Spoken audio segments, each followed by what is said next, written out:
তুই চাল ডাল কোথায় পেলি? কামাই করে এনেছি। তুই তুই কামাই করেছিস? তুমি তো অসুস্থ,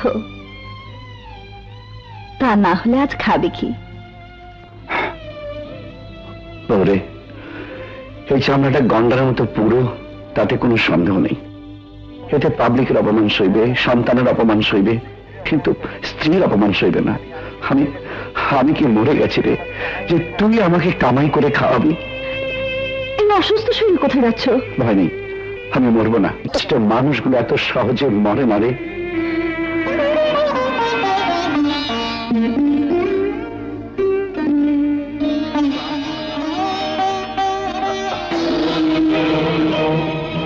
এই না,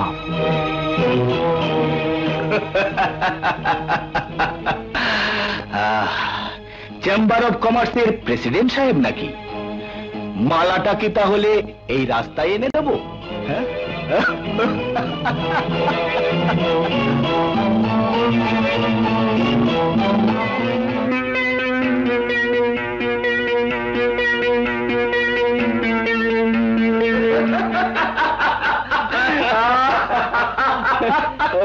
বাবা, তোমাকে খুব খুশি খুশি লাগছে? প্রতিদ্বন্দ্বীর পরাজয় দেখলে কার না খুশি হয় মা?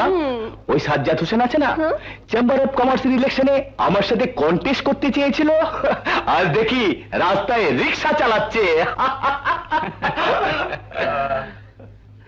ওই রিক্সা চালকটি হচ্ছে শান্তর বাবা। শান্তর বাবা? হ্যাঁ, শান্তর বাড়ি থেকে বিতাড়িত হয়েছে।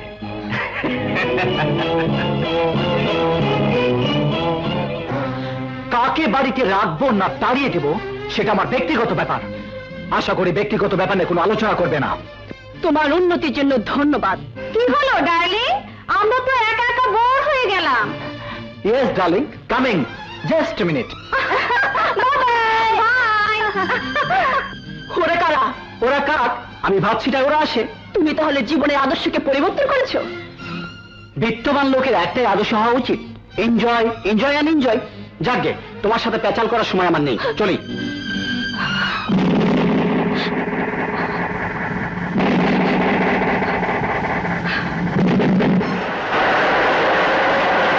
বিত্তবান লোকের একটাই আদর্শ হওয়া উচিত, এনজয়, এনজয় অ্যান্ড এনজয়।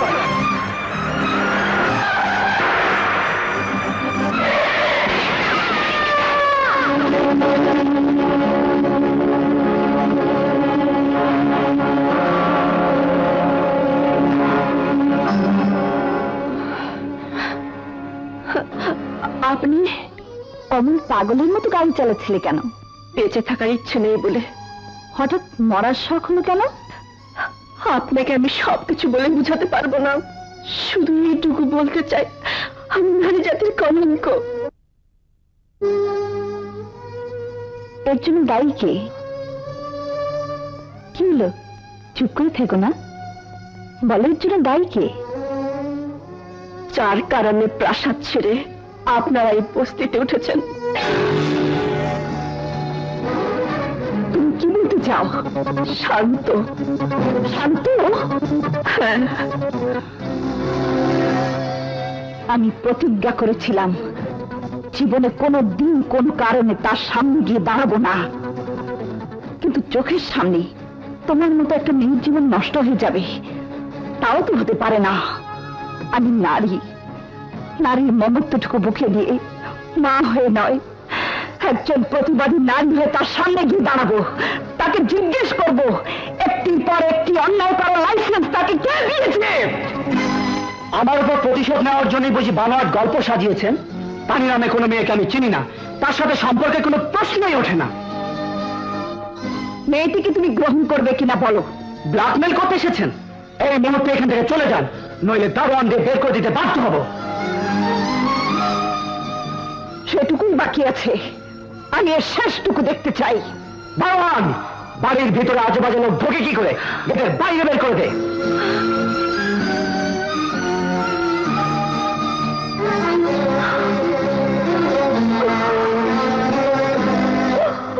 দারোয়ানের প্রয়োজন নেই, আমি যথেষ্ট।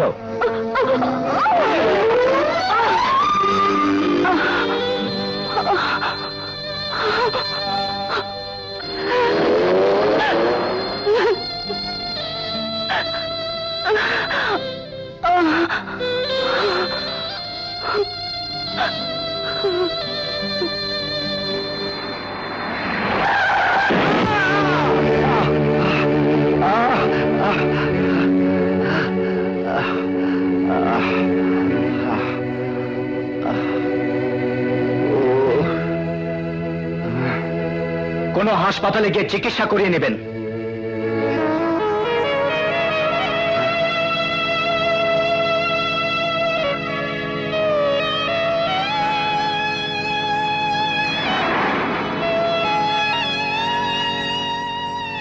জবা, জবা, জবা, দেখ জবা, দেখ দেখ, তো ছেলে টাকা দিয়ে আমার রক্ত কিনেছে, আজ বুঝলাম আমার রক্তের দাম আছে।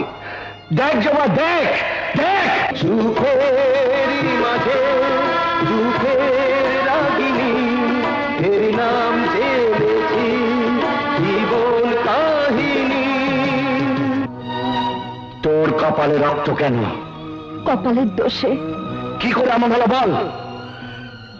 কে তোর কপাল ফাটিয়েছে? যে তোর কপাল ফাটিয়েছে। শান্ত!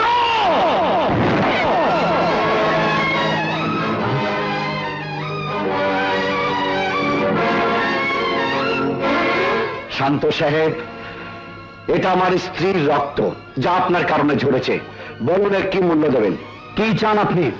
একটা জীবন, সামান্য একটা জীবন, যাকে আমরা তেলে পুষে বড় করেছিলাম, যার ভিতরে মনুষ্যত্বের বীজ আছে। হ্যাঁ, তুই তুই সেবা মানুষ। আজ আমি তোকে ক্ষমা করব না, কোনো অভিমান বুকে নিয়ে এখান থেকে ফিরে যাব না। আজ আজ আমি তোকে খুন করব।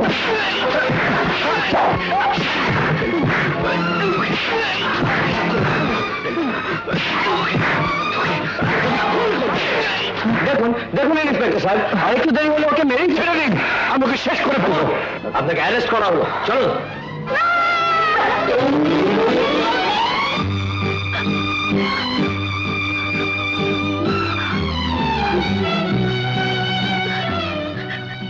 দারোগা সাহেব, দারোগা সাহেব, ওকে ছেড়ে দিন, ওর কোনো দোষ নেই।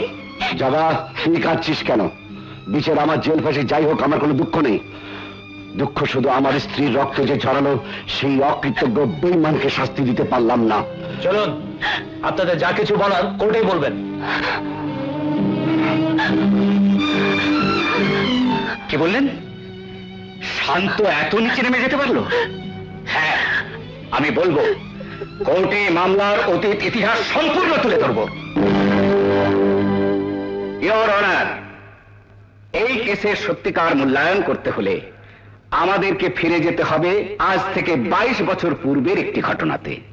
এই শহরের এককালের নামকরা ব্যারিস্টার জাস্টিস রায়হান চৌধুরীর একমাত্র পুত্র, বয়ে যাওয়া বকাটে লম্পট বান্টি চৌধুরী, যিনি বর্তমানে স্ত্রীকে খুন করার দায়ে জেলে আছেন।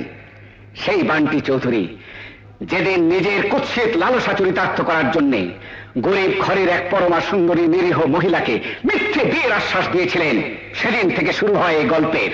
এবং সেই নিরীহ নিরপরাধ মহিলার গর্ভে জন্ম নেয় বান্টি চৌধুরীর ঔরসজাত একমাত্র সন্তান, যিনি আজকের এই কেসের বাদী, জনাব শান্ত চৌধুরী।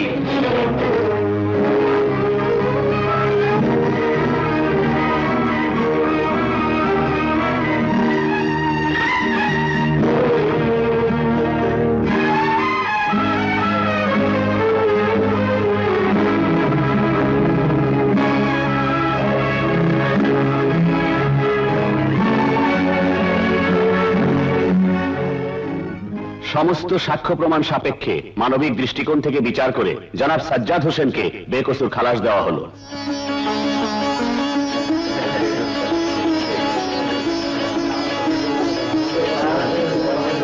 হে, আমি কি করলাম? আমার অপরাধ কি ক্ষমার যোগ্য? কিন্তু ক্ষমা আমাকে তো পেতেই হবে, যে কোনো মূল্যে। মা,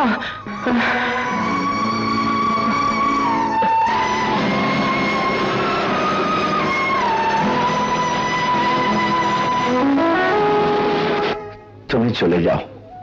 আপনি আমাকে তাড়িয়ে দিচ্ছেন? হ্যাঁ, দিচ্ছি।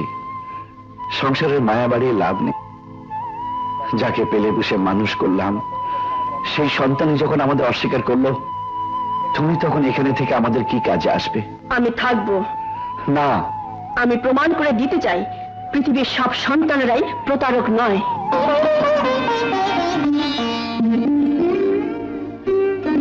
হ্যাঁ ঝন্টু, প্রায়শ্চিত্ত করা এখনো সময় আছে। প্রায়শ্চিত্ত?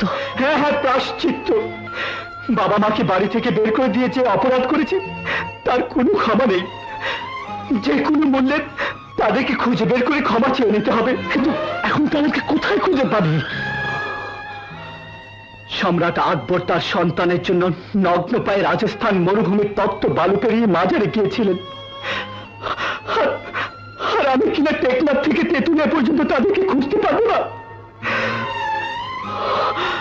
আমাকে যে পারতেই হবে বন্ধু।